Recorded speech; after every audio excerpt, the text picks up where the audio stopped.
What's up, guys? It's Doug here. I released a MacBook Pro unboxing video a little bit ago, and I wanted to follow that up with more of a full review of the laptop. I needed a tool that was going to help me with my video editing, but at the same time allow me the flexibility of being mobile with it. After doing a ton of research, it became very clear to me that there just really isn't a Windows laptop out there that competes with what the MacBook Pro can offer for this particular workflow. Now, I don't want to spend too much time talking about comparisons between, Mac laptops and Windows laptops. There are just so many videos already out there that do that, and I watched a lot of them to come to my own conclusion. But I'm also not going to focus on bench testing results for this MacBook Pro. Again, there's a ton of videos out there that do that. And to be very honest, I'm not sure that those bench test results really give you a good idea on how the laptop's going to perform in your actual real world workflow. So instead of all that, I'm going to focus on how I decided on the particular specifications of the laptop that I chose. And I'm going to share some thoughts and feedback from my experience using it along the way. So to start, what specifications did I choose for my MacBook Pro? Well, I went with the 14-inch model in space gray. I got the M2 Pro chip, 16 gigabytes of RAM, and I went with the 1 terabyte storage option.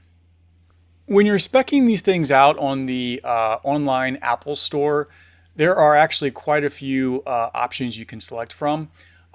I wanted to make sure that this computer lasts for several years, but I also didn't want to pay for performance and storage upgrades that I just wasn't going to use. I'm a very visual person, so I actually built a spreadsheet that helped me visualize, all of the options that you can get with the MacBook Pro, and that really helped kind of narrow things down and select the best option for what I needed. Okay, so the first big decision that I had to make was M2 Pro versus M2 Max. And again, there's a lot of videos out there that compare those two processors against each other. I think I watched most of them, but the general consensus is that for most day-to-day tasks and reasonable workflows that include maybe some photo editing, maybe some video editing, perhaps you have, a few internet browser tabs open, a couple apps in the background. If that's your workflow, you're not going to notice a big difference between those two processors. Now, I know that for me personally, I'm just starting this YouTube channel. I'm learning video editing as I go. And so I don't have like really large and complex video editing workflows. I had a really strong sense that consensus that I saw in all of those videos I watched was going to hold true particularly well for me. Now, to be honest, as soon as I completed the purchase of this laptop, I instantly had a little bit of buyer's remorse. I was like, man, should I have just spent the extra money and gotten the M2 Max? But I can genuinely say that after using this for a couple of months, I'm glad that I didn't spend that extra money. I mean, using DaVinci Resolve on this thing is like a super, super smooth experience. Even compared to my custom-built gaming PC, I can edit 4K videos with color grading and LUTs, and just it doesn't stutter even a little bit. So I'm really happy that I went with the M2 Pro. I'm glad I didn't spend extra money on the M2 Max. For my workflow, this turned out to be the perfect configuration for me. Okay, so the second big decision that I had to make was the 14-inch model versus the 16-inch model. And I kept seeing a lot of recommendations out there that the 16-inch model was a worthwhile upgrade and that the extra screen real estate really helps, especially with things like video editing. But I was really struggling with the idea of having a larger laptop. I have a 17-inch laptop that I use for work, and I hate lugging that thing around. It's not very comfortable to use in my lap. It's really hard to use from the backseat of a car or on a plane, and I have to carry around a much larger bag than I really want to. So I was really struggling with the idea of buying another large laptop. I did look at both models. I actually went to a local Best Buy, and it was amazing to me at how big of a difference there really is between these two options. I can definitely see how the extra screen real estate would be beneficial, but the form factor of the 14-inch it felt so much better for what I was looking for out of this laptop. So I did end up going with the 14-inch model. And after actually taking this laptop on a couple trips now, I can honestly say that I'm really glad I went with the 14-inch model. It's a really comfortable size to use, especially while you're traveling. Okay, so the next decision that I had to make was how much storage did I need in the laptop? And honestly, this was probably one of the easier decisions that I had to make. I knew that the 512 gigabyte base storage option just wasn't going to be enough, but I also knew that I really didn't need more than 1 terabyte of storage at any given time.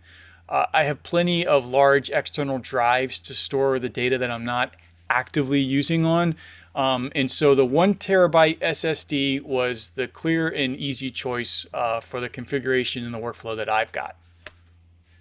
So the final configuration decision that I had to make was 16 gigabytes of unified memory versus 32 gigabytes of unified memory.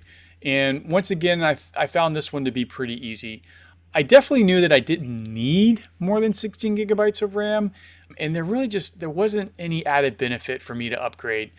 For my workflow, I do light multitasking at best. I might have DaVinci Resolve open, a couple internet browser tabs, maybe 1 or 2 apps in the background, maybe some music playing.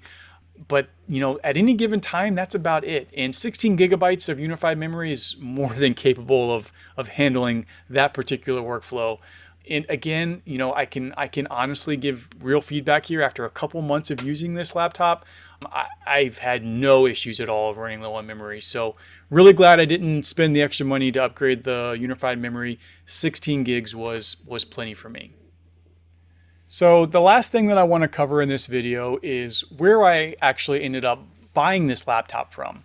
Obviously, there's a lot of places where you can purchase these laptops, both online and in retail stores, but I decided to purchase mine from a local Best Buy. And I did that for several reasons, and I just kind of wanted to talk about that for a second. So first, I really wanted to actually see and hold the laptop before I made a final decision, particularly as it related to the 14-inch model versus the 16-inch model.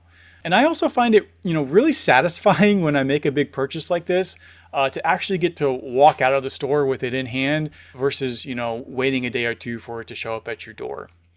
So in addition to that, and I cannot say this about every Best Buy location, but at the one near me, the employees are actually really helpful. They're not that pushy, and I get great overall customer service whenever I make a purchase through them. They also threw in Apple Care for free, which I was not expecting. And I had an old laptop that they took as a trade-in, and they gave me a really fair deal for. So overall, just a really great experience working through Best Buy. I know there's a ton of other retailers out there that have a lot of pluses, and a lot of people have really great experiences working directly through Apple. I just don't have an Apple store that's close by. Okay, so there you have it. I'm really enjoying my experience with the laptop so far. For my use case, it is spec'd out to a point that is more than capable for my workflow. I'm so thankful that I did not spend extra money on performance and storage that I know I'm not going to use. The M2 Max chip would have been way overkill for me. And again, I've had zero issues with the M2 Pro, and I suspect it's going to keep up with everything I wanted to do for many years to come. I hope this video was helpful to some of you out there, particularly those that might have a similar workflow to me. Let me know in the comments if you have any questions. Happy to answer those. And be sure to subscribe to the channel to catch the next video. Thanks.